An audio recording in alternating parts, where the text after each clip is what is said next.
Hi everybody and welcome to my channel. My name is Reine, this is Reine Books, and this comes from Stockholm, Sweden. And it's evening, as you can see behind me on this side. The light is slowly fading away, although it's almost 11:15. But we have the midnight sun, not here in Stockholm, it's actually very much far up north, but we have very white nights, as they have, for example, in St. Petersburg as well. So it's the longest days of the year that we are living through. And today I want to bring you a video about the 10 most expected releases of the second half of the year. And this has its background in the mid-year book freakout tag that I did from Portugal when I was on a trip to Portugal. I will put a link down below to that tag.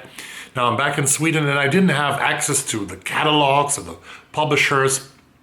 It's a lot of work actually to sort of brush through all the catalogs of the publishers. There's so many publishers in the UK and in the USA. I haven't looked at Canada. I haven't looked at Australia. I probably have overseen a lot of good books from there. I might take a look later on. But here are my favorite 10 releases of the second half of the year. Let's get started.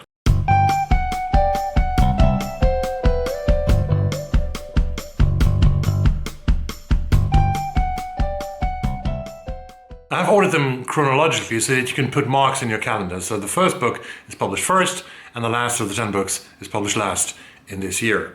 The first book is Night of the Living Res by Morgan Talty. It will be published by Tin House Books on July the 5th.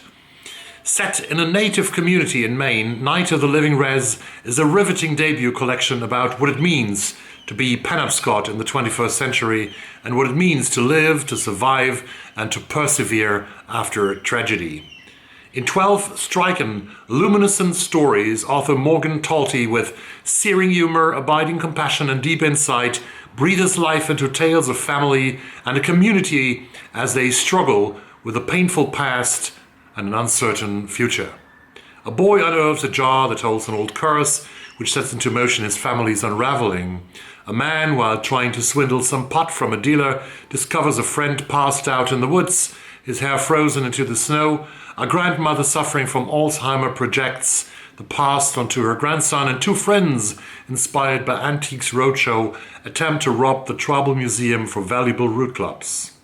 A collection that examines the consequences and merits of inheritance, Night of the Living Res is an unforgettable portrayal of an indigenous community and marks the arrival of a standout talent in contemporary fiction. The second one, and I apologize for having not mentioned here the name of the translator in the text, I will put it in a link down below. Life Ceremony by Sayaka Murata from the Japanese, published by Granta on July the 14th. An engaged couple falls out over the husband's dislike of clothes and objects made from human materials. A young girl finds herself deeply enamored with a curtain in her childhood bedroom. People honor their dead by eating them and then procreating. Published in English for the first time, this exclusive edition also includes the story that first brought Sayaka Murata international acclaim. A Clean Marriage, which tells the story of a happily asexual couple who must submit to some radical medical procedures if they are to conceive a longed-for child. Mixing taboo-breaking body horror with feminist revenge fables, old ladies who love each other and young women finding empathy and transformation in unlikely places, Life Ceremony is a wild ride to the outer edges of one of the most original minds in contemporary fiction. I have read the book about the convenience store woman by Sayaka Murata, and I'm really looking forward to this one. The third book I want to mention in my collection of 10 most expected releases in the second half of the year is a book that I waited for already in the beginning of the year. But I knew that it was published on August 18 by a wonderful small British publisher called Daunt Books on August 18, and this is the Pachinko Parlour by the Swiss, French, Korean author Elise Shua Dusapin. It is summer in Tokyo. Claire finds herself dividing her time between tutoring 12-year-old Miko in an apartment in an abandoned hotel and lying on the floor at her grandparents' daydreaming, playing Tetris and listening to the sounds from the street above. The heat rises, the days slip by When her grandparents first arrived in Tokyo, fleeing the civil war in Korea, they opened Shiny, a Pachinko parlor.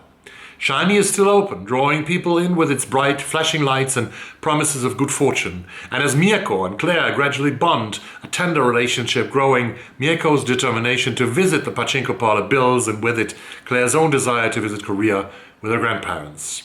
The Pachinko parlor is a nuanced and beguiling exploration of identity and otherness, unspoken histories, and the loneliness you can feel amongst family. Crisp and enigmatic, Dusapin's writing glows with intelligence, and that was already available and to be seen and felt in her book Winter in Saksho, that I read, that I loved last year, and that received the National Book Award for the best translated book. Next one comes also from Japan, and it's another collection of short stories, the third already in my 10 list here. This is Dead End Memories, stories by the Japanese author Banana Yoshimoto, published by Counterpoint on August 2. Counterpoint is also a wonderful publisher. First published in Japan in 2003, Dead End Memories collects the stories of 5 women who, following sudden and painful events, quietly discover their ways back to recovery. Among the women we meet in Dead End Memories is a woman betrayed by her fiancé who finds a perfect refuge in an apartment above her uncle's bar while seeking the real meaning of happiness. In House of Ghosts, the daughter of a Yoshuko restaurant owner encounters the ghosts of a sweet elderly couple who haven't yet realized that they have been dead for years. In Tomo-chan's Happiness, an officer worker who is a victim of sexual assault finally catches sight of the hope of romance. Yoshimoto's gentle, effortless prose reminds us that one true miracle can be as simple as having someone to share a meal with, and that happiness is always within us if only we take a moment to pause and reflect. Discover this collection of what Yoshimoto herself calls the most precious work of my writing career. Second Japanese book. The fifth one, number 5, is published by Knopf on August 23. And this is by the world-famous author who's always mentioned when we speak about Nobel Prizes, Babysitter by Joyce Carol Oates. In the waning days of the turbulent 1970s, in the wake of unsolved child killings that have shocked Detroit, the lives of several residents are drawn together with tragic consequences. There's Hannah, wife of a prominent local businessman who has begun an affair with a darkly charismatic stranger whose identity remains elusive. Mikey, a canny street hustler who finds himself on a chilling mission to rectify injustice, and the serial killer known as Babysitter, an enigmatic and terrifying figure at the periphery of elite Detroit. As Babysitter continues his rampage of abductions and killings, these individuals intersect with one another in startling and unexpected ways, suspenseful, brilliantly orchestrated and engrossing. Babysitter is a starkly narrated exploration of the riskiness of pursuing alternate lives, calling into question how far we are willing to go to protect those whom we cherish most. In its scathing indictment of corrupt politics, unexamined racism, and the enabling of sexual predation in America, Babysitter is a thrilling work of contemporary fiction. Number 6, The Betrayed by Reine, Arcache, Melvin. Hope that I get the name right here. Published by Europa Editions on September 6. Set during a time of political upheaval and civil unrest, The Betrayed tells a sensual and sprawling story about 2 sisters who love the same man. Passionately told and portraying a Philippines rarely seen in fiction, Reine Arcache Melvin's American debut is a gripping, sensual story that readers will not soon forget. Shy, idealistic Pilar is resolved to carry on her dead father's fight against the dictatorial regime in control of their homeland. Older sister Lali reacts to their father's death by marrying the enemy, Arturo, the dictator's godson. Each sister is prey to her desires and ambitions as she tries to find her place in a rapidly changing world. Taken in the Philippines' troubled history from the Marcos dictatorship to the establishment of the current autocratic regime, and expertly layering into this timely story many aspects of the human condition, The Betrayed is a complex and luminous novel. The next one is also highly expected after I saw that it will be published. on September the 27th by Bloomsbury Circus, and this is Best of Friends by Kamila Shamsie. 14-year-old Mariam and Zara have always been the best of friends, despite their different backgrounds. Mariam takes for granted that she will stay in Karachi and inherit the family business, while Zara keeps her desires secret and dreams of escaping abroad. This year, 1988, anything seems possible for the girls and for Pakistan emerging from the darkness of dictatorship into a bright future under another young woman, Benazir Bhutto. But a snap decision at a party celebrating the return of democracy brings the girls' childhoods abruptly to an end.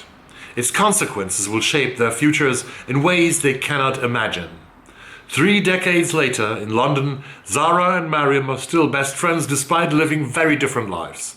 But when unwelcome ghosts from their shared past re-enter their world, both women find themselves driven to act in ways that will stretch and twist their bond beyond all recognition. Best of Friends is a novel about Britain today, about power and how we use it, and about what we owe to those who've loved us the longest. Which Side Are You On? By Ryan Lee Wong will be published by Counterpoint on October the 4th. 21-year-old Reed is fed up. Angry about the killing of a black man by an Asian American NYPD officer, he wants to drop out of college and devote himself to the Black Lives Matter movement. But would that truly bring him closer to the moral life he seeks? In a series of intimate, charged conversations, his mother, once the leader of a Korean black coalition, demands that he rethink his outrage and along with it what it means to be an organizer, a student, an ally, an American, and a son.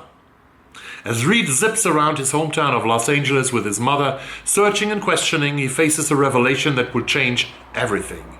Inspired by his family's roots in activism, Ryan Lee Wong offers an extraordinary debut novel for readers of Anthony Viazana, Rachel Kushner, and Michelle Zauner.